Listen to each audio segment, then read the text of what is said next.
it's so nice to speak to you about this film. I loved it. So are you just reuniting? What do you mean by catching up? Yes. Well, this guy, you know, he's had a big year. I've been MIA.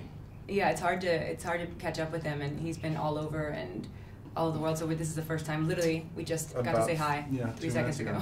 What was it? Holiday or just for work? Well, we saw each other back in January, March, right? And so it's been.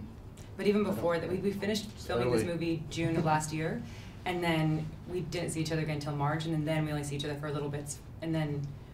I missed Comic-Con. Yeah, so he's been busy. Who misses Comic-Con? I don't know. Like that was. I was so surprised. Like, wait, boy, isn't that Comic-Con? Yeah, I imagine you would just come in costume. Why do I do this stuff? I know. Yeah, I was gonna ask about the fandom for behind those films. What was your experience? He wasn't there at Comic-Con, and I've been going to Comic-Con for so many years. Like, that's kind of like that. Well, and also for the video game network that I was on. Oh yeah. We used to go there every 5 days a week. It was crazy, but it was so exciting to get the response from the fans at Comic-Con when we put up the trailer. And, I hadn't seen the movie. I still haven't seen the full movie, but watching pieces of it on this big screen turn around and the audience just screaming at the fight scene between the two predators and how it was just so gory and bloody, and that was a really exciting thing. I didn't see it. I had no idea that it was going to be that brutal.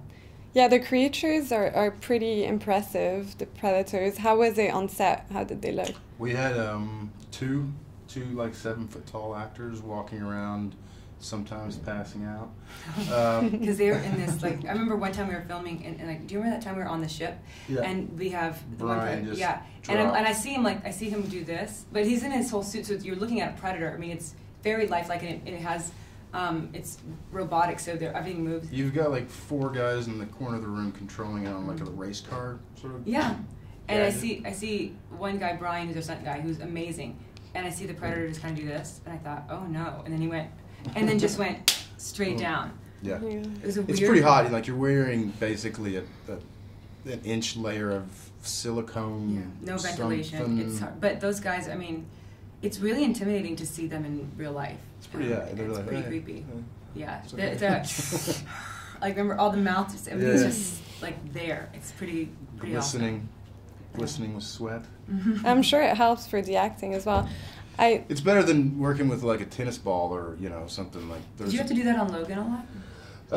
There wasn't a terrible. Because there was a lot of you and Hugh Jackman, so. Yeah, it was just us. Yeah, I mean, it's so much better than. On X-Men, I had we have this like one massive green screen room, and so everything you're just pretending to see everything. Right. And there's a tornado over there, and then crocodile. Yeah, so it does help when you see it, and you help when it's not. You don't just see something, but it's so detailed, like our Predator. Like, I mean, to see it lifelike like that was so creepy. Yeah. Very creepy. Very expensive. Can imagine. Yeah, I took one home. I'm just kidding. I love that you follow the Predator's evolution, and you also follow Quinn McKenna's evolution as well, with his son as a part of it. Mm-hmm. Can you tell us a bit about that, working on that? Well, I think it's kind of the, modern contemporary version of it all.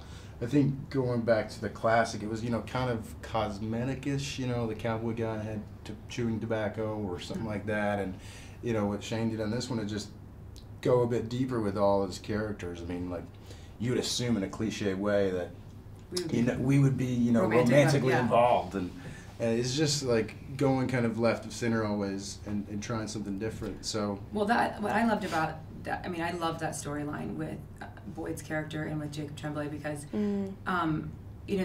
that's what makes, I think, any movie great. And and you look at any of these movies, sci-fi, you need to have the battles, you need to have all of that, really gory, bloody, intense stuff, which we do have. But every movie, Star Wars has to be grounded in reality and something that you care about. Yeah. And it's such a great storyline, because you have McKenna, Boyd's character, who is kind of rogue and messed up along the way in his life, and he's trying to do the best thing for his son, and he thinks that means to stay away. And I think there are a lot of people who identify with that. They become parents, and and there's, you know, as a military do more guy, damage than you could, right? So he wants to step away, but the beautiful thing about life is that you get forced into situations, you know, that you don't even know are good for you, and it's a really great development where you see him with his son who has autism and that's already, you know, special needs, and how he manages that within this. At the same time, we're trying to not save the world. Tell a big action. Yeah, so it's horror / comedy. But it's really great to see how his character, and Boyd did such a great job of really seeing the kind of uncomfortability of, like, I got my kid with me, to just really just embracing it and feeling really comfortable as a father. And it was it was such a beautiful arc. And I mean, it must be so great to play the father of Jacob I mean, I'm so jealous. He's a special kid. I think every boy should be raised by Jacob's parents. Yeah, they are great people. Exactly. I think that they're two phenomenal parents with a really, really talented kid. I mean, he's continuity with acting and props, and his consciousness is like, yeah, it's okay. It's really great. You're starting to scare me. But then he's still a kid. We were off, you know, he's a great, you know, riding a scooter around and being a kid. Totally, yeah, Good exactly. guy. Yeah, that's important too. Yeah. It was the surprising gift of, I guess, of the story is having something a little bit more in depth of a character. You know, everyone has a family, and what is that like, and not just blowing over it and kind of investigating it a little bit more.